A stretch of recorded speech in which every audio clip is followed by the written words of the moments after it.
God's word brings people to faith, it enables people to grow in faith, and it encourages people in turn to share their faith. The grass withers, the flower falls, but the word of the Lord will stand forever. Christianity is about the wonder of what Christ has done. He loved you before the dawn of time. The answer to our broken world is found only one place, at the cross of Jesus Christ. We're working our way through the book of Daniel at the moment, and we've come to chapter 6, and we're going to read chapter 6 now. I invite you, if you have a Bible, to turn and follow along as I read. I'm going to read from the first verse. It pleased Darius to set over the kingdom 120 satraps, to be throughout the whole kingdom, and over them 3 high officials, of whom Daniel was one, to whom these satraps should give account, so that the king might suffer no loss. Then this Daniel became distinguished above all the other high officials and satraps, because an excellent spirit was in him. And the king planned to set him over the whole kingdom. Then the high officials and the satraps sought to find a ground for complaint against Daniel with regard to the kingdom, but they could find no ground for complaint or any fault, because he was faithful and no error or fault was found in him. Then these men said, "We shall not find any ground for complaint against this Daniel, unless we find it in connection with the law of his God." Then these high officials and satraps came by agreement to the king and said to him, "O King Darius, live forever." All the high officials of the kingdom, the prefects and the satraps, the counselors and the governors, are agreed that the king should establish an ordinance and enforce an injunction that whoever makes petition to any god or man for 30 days, except to you, O king, shall be cast into the den of lions. Now, O king, establish the injunction and sign the document, so that it cannot be changed according to the law of the Medes and the Persians, which cannot be revoked. Therefore King Darius signed the document and injunction. When Daniel knew that the document had been signed, he went to his house, where he had windows in his upper chamber open toward Jerusalem. He got down on his knees 3 times a day and prayed and gave thanks before his God, as he had done previously. Then these men came by agreement and found Daniel making petition and plea before his God. Then they came near and said before the king concerning the injunction, "O king, did you not sign an injunction that anyone who makes petition to any god or man within 30 days, except to you, O king, shall be cast into the den of lions?" The king answered and said, "The thing stands fast according to the law of the Medes and the Persians, which cannot be revoked." Then they answered and said before the king, "Daniel, who is one of the exiles from Judah, pays no attention to you, O king, or the injunction you have signed, but makes his petition 3 times a day." Then the king, when he heard these words, was much distressed, and set his mind to deliver Daniel, and he labored till the sun went down to rescue him. Then these men came by agreement to the king and said to the king, "Know, O king, that it is a law of the Medes and Persians that no injunction or ordinance that the king establishes can be changed." Then the king commanded, and Daniel was brought and cast into the den of lions. The king declared to Daniel, "May your God, whom you serve continually, deliver you." And a stone was brought and laid on the mouth of the den, and the king sealed it with his own signet and with the signet of his lords, that nothing might be changed concerning Daniel. Then the king went to his palace and spent the night fasting. No diversions were brought to him, and sleep fled from him. Then, at break of day, the king arose and went in haste to the den of lions. As he came near to the den where Daniel was, he cried out in a tone of anguish. The king declared to Daniel, "O Daniel, servant of the living God, has your God, whom you serve continually, been able to deliver you from the lions?" Then Daniel said to the king, "O king, live forever. My God sent his angel and shut the lions' mouths, and they have not harmed me, because I was found blameless before him, and also before you, O king, I have done no harm." Then the king was exceedingly glad, and commanded that Daniel be taken up out of the den. So Daniel was taken up out of the den, and no kind of harm was found on him, because he had trusted in his God. And the king commanded, and those men who had maliciously accused Daniel were brought and cast into the den of lions, they, their children, and their wives. And before they reached the bottom of the den, the lions overpowered them and broke all their bones in pieces. Then King Darius wrote to all the peoples, nations, and languages that dwell in all the earth, "Peace be multiplied to you. I make a decree that in all my royal dominion, people are to tremble and fear before the God of Daniel, for he is the living God, enduring forever. His kingdom shall never be destroyed, and his dominion shall be to the end. He delivers and rescues. He works signs and wonders in heaven and on earth. He who has saved Daniel from the power of the lions." So this Daniel prospered during the reign of Darius and the reign of Cyrus the Persian. Make the book live to me, O Lord. Show me yourself within your word. Show me myself and show me my Savior, and make the book live to me. For Jesus' sake, amen. Well, in reaching chapter 6, we've come to what is undoubtedly the most familiar story in the book of Daniel. Even people who know very little about the Bible will probably know something concerning Daniel and his lion's den, in the same way that they will know that Noah had an ark. And we have, many of us, enjoyed the privilege of taking this story along with other stories from Daniel and sharing them with our children and with our grandchildren. That's one of them, just acknowledging the fact as I mention it now. But if we are tempted to dismiss or to sideline these recorded incidents in Daniel as being little more than good moralistic stories for children, then it is imperative that we reconsider. It is possible to go through these first 6 chapters of Daniel simply in a moralistic way, saying these people were very good and you should be very good as well. Daniel was a very strong fellow, why don't you become a strong fellow? And of course there's value in that, but that's not the reason we have the book of Daniel, and that's not the message of these chapters. We've reminded ourselves consistently that this book was initially written to the exiled Jews in Babylon and then under the Medo-Persian Empire. They had been taken away from their home. They were living in a strange world. They no longer had their temple. They no longer had their liturgy. They had very little at all. They were tempted to say, it's a waste of time even singing the praise of God. How can we do this? Why don't we just hang our harps up on the trees and give up on the whole deal?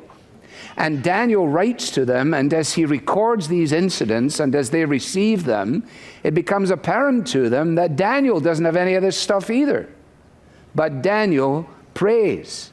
And Daniel knows that even when the external fabric of religion is dismantled and in some cases destroyed, as it is for many of our brothers and sisters throughout the world this morning, God remains God, and access to him remains the same. And so it is that this book comes initially to readers who by this point were tempted to give up on the law of God. And Daniel says, I didn't do it and you shouldn't.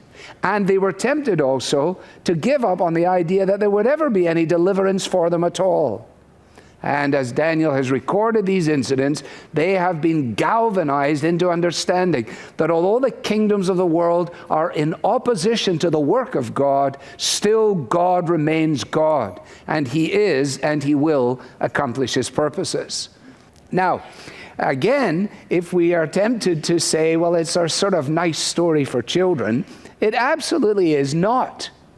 It is the story of an innocent man pushing 80 years of age who is condemned to death because he chose loyalty to God over obedience to the state. Let me say that to you again. It is the story of an old man pushing 80, an innocent man who is condemned to death because of his loyalty to God which he chose over obedience to an arbitrary edict that came from the Medo-Persian government. That's the story. That's what we have recorded here. That immediately takes it far beyond the realm of Daniel was a purposeful fellow, and it really would be good if you were purposeful as well. All right? There's a lot of water has gone under the bridge since Daniel and his friends had been snatched up and carried away into Babylon, in recorded for us in Daniel chapter 1. And you remember on that occasion that they drew a line in the sand when it came to the matter of defiling themselves with the king's food. And at that point, we tried to make sure that we understood just exactly what was involved in that. Here were a group of young men. They were very intelligent. They were the best of the characters that could be snatched away in the initial invasion. They were trained in the things of God. They had been raised within the framework of their Jewish homes. But now they were taken into an alien world. They were re-educated, repatriated. They were given a new name. And they were confronted by every kind of temptation that any young man or group of young men would be confronted with. Sometimes when we read the Bible, we tend to think that they are somehow or another just transposed out of the routine of life. But there would have been all of those Babylonian girls. There was all of that Babylonian education. There was the fact that they were given a new name. And it was a huge temptation to them to simply be swept in with the rest. Any dead fish flows with the current. It takes a live fish to swim against the stream. Where are they going to swim against the stream? Was there a point at which they said, from this point we go no further? And the answer was yes. And they chose the issue of the dietary laws. It wasn't that there was something sacrosanct about that, but it was simply that they determined there is a point beyond which we will not go in being absorbed into the culture. And if they had not made that decision in chapter 1, then there would be no story for us to read in chapter 6. The simple observation that what we are in our early years, God being God, will be what we are in our later years.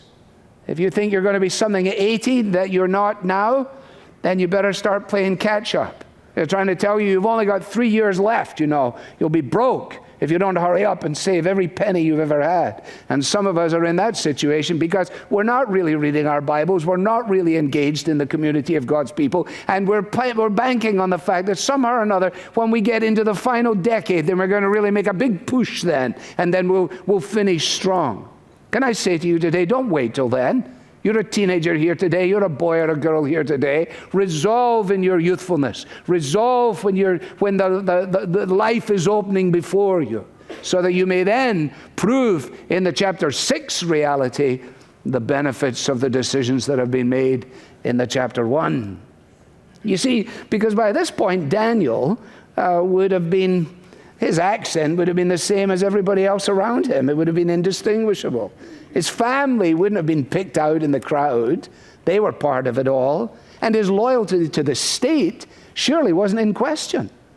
He had been a strategic member of successive governments. And in passing, for any of the Jewish exiles who were asking the question, what do we do about government? Should we be involved in government? Should we serve these pagans or whatever else it might be? Daniel was answering the question, yes, yes. There's a point at which he says no, as we're going to see.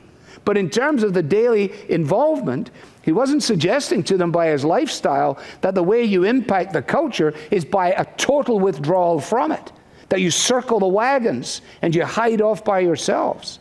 We could never argue that from the prophets or from Daniel here specifically. Okay? Now we need to keep in mind these things. And also we should note that the greatest test for Daniel comes toward the end of his life and not at the beginning of his life. There's another one for us to notice. Most of us, I think, have got the idea that all the temptation comes at the front end. And if you can just live long enough, there's nothing left to tempt you. So far, that isn't working for me. I don't know if it's working for you. And he faces the greatest temptation, the potential for collapse, as he pushes 80. Therefore, The challenge that is before him is a real challenge. The people in Daniel's day may equivocate and capitulate if they wish, but Daniel says, and I am not for turning. I've not lived all these decades of my life to capitulate and do a U-turn right now as I face my own demise. It's a wonderful word. And it's a word to those of you who are a little older than some of the rest of us. We're watching for you to see you run all the way to the end of the race, all the way through the tape. Breast the tape. No silly stuff towards the end. Daniel, he helps us in that. Incidentally, if our view of what it means to love and serve God is a sort of superficial contemporary Western Christian view, then we're going to have a really hard time with this chapter. If my perspective on what it means to live for Jesus involves self-fulfillment, freedom from pain, the pursuit of prosperity, the enjoyment of comfort, then we're going to find it precious difficult to identify with the decision made by Daniel, which says, I am going to do this even if I die for it. Is there anything that I would die for? Anything you would die for? That's the challenge that is here. Now, I've taken a long time on that, and so I need to acknowledge what I acknowledged in the first service, and that is that I'm breaking my rule today, and I'm going to do this chapter both in the morning and in the evening. I can't get through it all now, I know, just looking at the clock. But notice, first of all, that Daniel was distinguished. He was distinguished, that's what we're told. Verse 3, this Daniel became distinguished above all the other high officials and the satraps. Now, the context is this vast empire. The Medo-Persian Empire was the biggest empire that the world had ever seen to that point in history. And the king is responsible for ensuring that the empire works. Incidentally, you could argue the legitimacy of the idea that is the challenge confronting Daniel here, simply on the basis of the fact that it provided an opportunity for the entire empire to be on the one page together, as it were. And as he has established his governmental structure, he's made sure that these satraps are placed strategically throughout the empire. You will notice it says, so that, the end of verse 2, the king might suffer no loss. In other words, he wants to make sure, presumably, that he doesn't lose territory and that he doesn't lose taxation. And in order to do that, he has put these key people in place. Watching how this has unfolded, he then determines that this Daniel character has such an excellent spirit in him, you read that phrase there towards the end of verse 3, that he says to himself, I'm going to put Daniel in charge of the whole operation. I'm going to make him the prime minister. I'm going to establish him above the rest of these individuals. Says Joyce Baldwin in her little commentary on Daniel, a senior person known to be impervious to corruption would be an obvious candidate for the top job.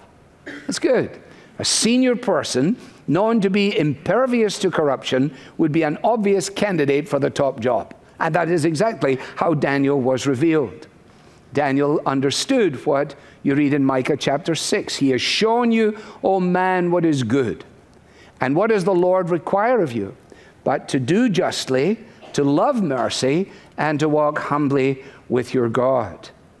And so we're told in verse 4 that these colleagues of Daniel, who when they realized what was going on, knew immediately that there would be no way that they could fault him on the basis of his review as a significant member of the government. Because, verse 4 tells us, that he was not only of an excellent spirit in verse 3, but there was no basis for complaint or any fault, because he was faithful and no error or fault was found in him. He was faithful, he was trustworthy, he was reliable. That's jolly good, isn't it?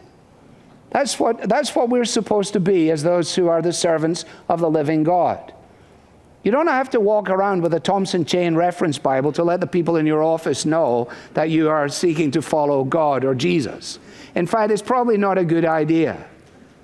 You don't need the back of your car filled with a bunch of inane bumper stickers declaring your allegiance to political parties and to Jesus as well. Do as you choose. It's your car. But the fact of the matter is, what is far more compelling is to be faithful, to be trustworthy, and to be reliable. To show up when you say you'll show up, to do a full day's job, to finish at the right time. Don't steal the pencils. Answer the telephone. Write thank you notes. Be courteous. Daniel was all of that, you see. He would never have been regarded for the top job because he was an eminent servant of the living God. It was because he was good at his job. And it's good to be good at your job. Let's just notice that in passing. It's a significant thing to be a man of purity in a dirty world, to be a girl of integrity in a shady world, to be marked by stability in a world that shakes and moves underneath us. Now, when you take that as a profile, you have to say to yourself, surely such an individual would be highly regarded by his peers. But that's not the case. He is distinguished, but secondly, and what will be finally, he was also despised. He was despised. The fact that he was in line for promotion meant that they were in line essentially for demotion because they were not going to get the top floor in the corner office, and they didn't like that. And they despised him. In fact, down in verse 13, when they are speaking to the king, they refer to Daniel in this way. Then they answered and said before the king, Daniel, who is one of the exiles from Judah, pays no attention to you. It's interesting. What are they doing? Informing the king that Daniel was an exile from Judah? Like the king, oh, he's an exile from Judah. I never knew that. No. What are they doing? Well, they're demeaning him. They're not saying, Daniel, your favorite, or Daniel, who is such an exemplary, trustworthy, phenomenal character. No, they're saying Daniel, who is one of the exiles from Judah, he is a second-class citizen. We conquered Judah. Remember, king, we brought these characters in. And from the perspective of the Persians, Daniel was part of an inferior race. And bad enough that someone was going to get the top job over them, but for a foreigner to get the top job over them. It's like some of you here in these American companies, and you find out that some soul from Yorkshire is about to become the CEO. It's bad enough I'm not getting the job, but why did you bring somebody from Yorkshire of all places? Where is that? Well, it's that kind of flavor, isn't it? Now, because they're unable to fault him in his work, they have to come up with a plan that will force Daniel to choose between the law of his God and the law of the land. And that, of course, is exactly what they do. And they maneuver the situation in such a way, and you see that in the text that is before you, to get the king to establish an ordinance and enforce an injunction. This is verse 7 now. So that whoever makes petition to any god or man for 30 days, except to you, O king, shall be cast into the den of lions. Now let me pause and just ask you a question. What possible right did these characters have to make such a law? What possible right does government have to make arbitrary laws? You see, this was an arbitrary decision. And in opposing it, Daniel wasn't simply protesting his right to pray to his own God, but he was protesting against a view of the state that refuses to recognize that there is a law higher than itself from which inalienable human rights derive.